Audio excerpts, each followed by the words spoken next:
आदेश आदेश। साधु को प्रणाम, संतों को सरनाम, नाथ जी गुरु जी को आदेश आदेश। इस ग्रुप के सभी सदस्यों को गोविंद नाथ देवड़ा की तरफ से आदेश आदेश। आज हम आपसे एक विशेष जानकारी साझा करना चाहते हैं, लेकिन कुछ भी बताने से पहले विघ्नहर्ता श्री गणेश जी का स्मरण करना चाहिए, इसलिए सर्वप्रथम उन्हीं को स्मरण करते हैं।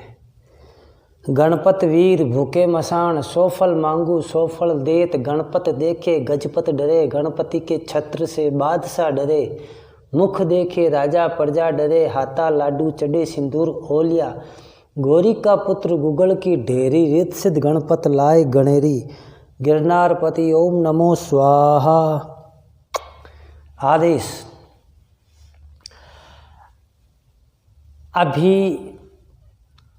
गुप्त नवरात्रि चल रही थी और मैं जानता हूँ आप में से कई साधुजन ज्ञानी जन जो मेरे गुरु के समान भी है, मेरे भाई के समक्ष भी है, उन्होंने अपनी अपनी श्रद्धा से अपनी शक्ति से अपने विश्वास से माँ भगवती की आराधना की है।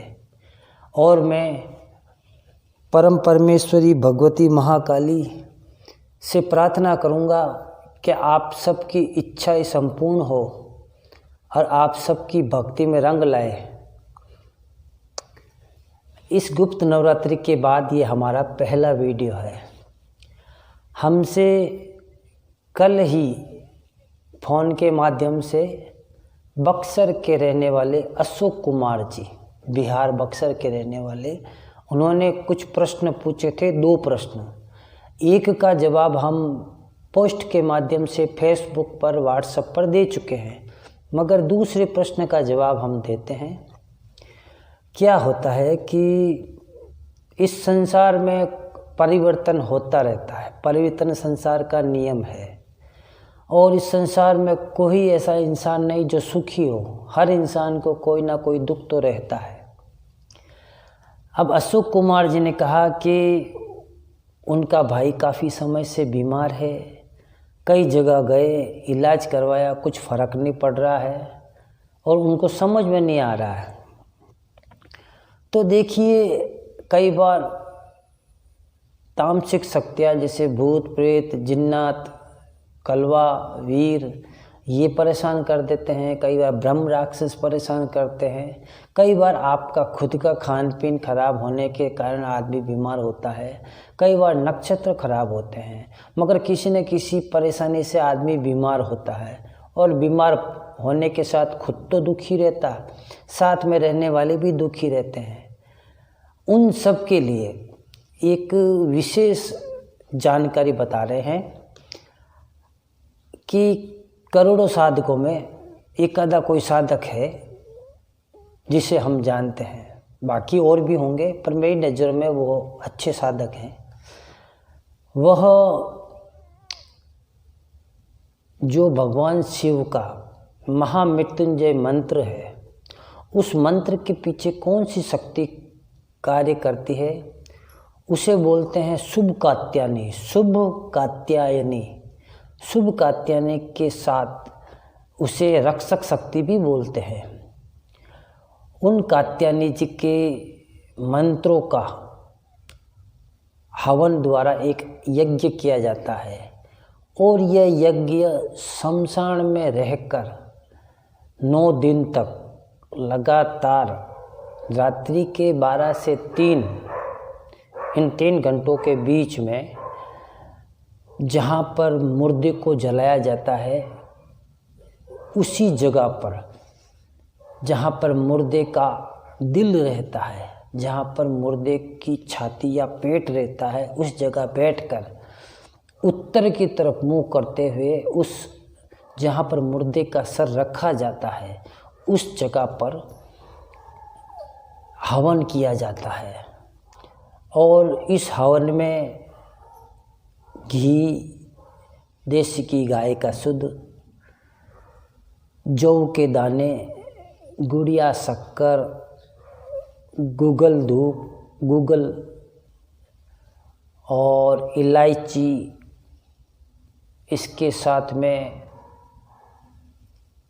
लौंग, काली मिर्च, इन सब की आहुति दी जाती है। और इस मंत्र को जो वही जानते हैं, हमें बताया, उन्होंने अपना साझा किया।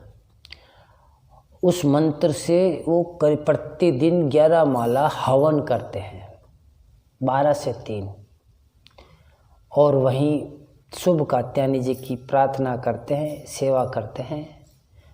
कई बार उनको दर्शन भी देती है और कई बार नहीं आती, मगर उस हवन करने के बाद उस हवन में से जो भस्म तैयार होती है, उस भस्म का अलौकिक प्रभाव है। और मैंने कई लोगों के साथ उसका प्रभाव होते देखा है। वह भस्म अगर आप चाहे तो थोड़ी सी मात्रा में उनसे प्राप्त कर सकते हैं। हालांकि वो है तो ग्रस्त साधु, मगर भस्म की कीमत तो नहीं लेते, लेकिन भस्म के कारण अगर आपके भाई की जान बच जाती है, वो स्वस्थ हो जाता है, तब वह आपसे दक्षिणा लेंगे जो उनकी इच्छा पर होगा। भस्म तो आपको ऐसे ही दे सकते हैं वो, मगर अगर आपका भाई स्वस्थ हो गया, बिल्कुल तैयार हो गया, तो आपको दक्षिणा देनी ही पड़ेगी, अन्यथा भाई के नुकसान भी हो जाता है।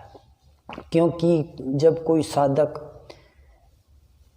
घनघोर रात्रि में, कड़ाके की ठंड में, खुले आसमान के नीचे, शमशान में और चिता के स्थली पर उत्तर की मुख कर कर बैठकर हवन करता है, तो उसकी आत्मा का बल कितना मजबूत होगा, उसकी आत्मा का बल कितना प्रभावशाली होगा।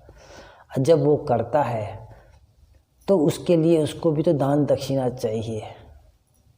वैसे कहते हैं पैसा भगवान तो नहीं, पर भगवान से कम भी नहीं।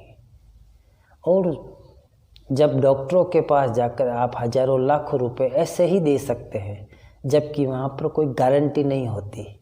यहाँ पर तो आपको यह कहा जा रहा है कि आप उस भस्म को लीजिए।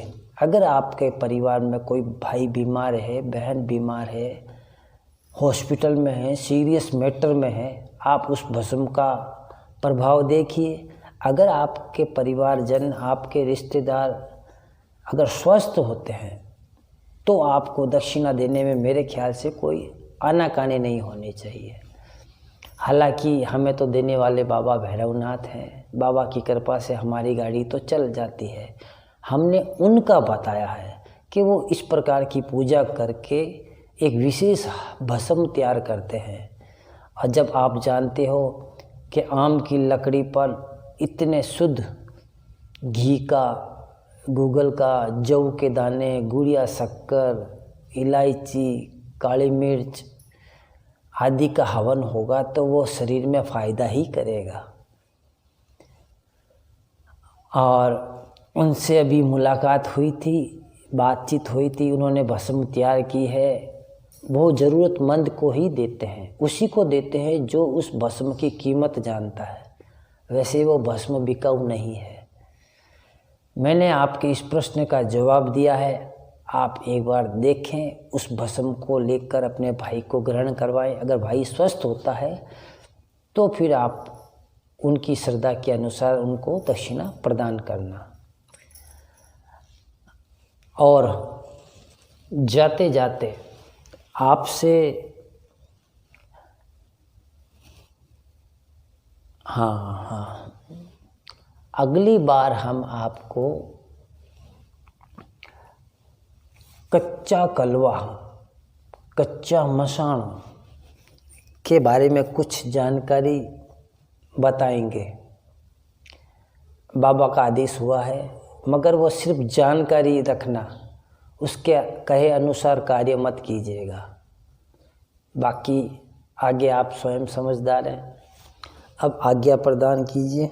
जाते जाते बाबा से भी आज्ञा लेते हैं। फिर इसी ग्रुप में आपसे मुलाकात होगी। अगर आपको हमारा वीडियो अच्छा लगता है तो वीडियो आप शेयर कीजिए, लाइक कीजिए और स्थायी सदस्य बनिए। अगर बुरा लगता है तो डिसलाइक कीजिए। आगे बाबा की मर्जी। ओम नमो काला भैरव, हाथ खड़ंग फूलों की माला, 64 जोगण संग में चाला, देखो खोली नजर का ताला, राजा प्रजा ध्यावे तोई, सबकी शक्ति बांध मोही, मैं पूजू तुमको नित्य ध्याय, राजा प्रजा मेरे पाए लगाए, भरी अथाई सब होय, मेरा किया सब कुछ होय, देखो भैरव तेरी शक्ति, शब्द साचा पिंड काचा, फूरो मंत्र ईश्वर वाचा, सत्य नाम आदेश गुरु का आदेश।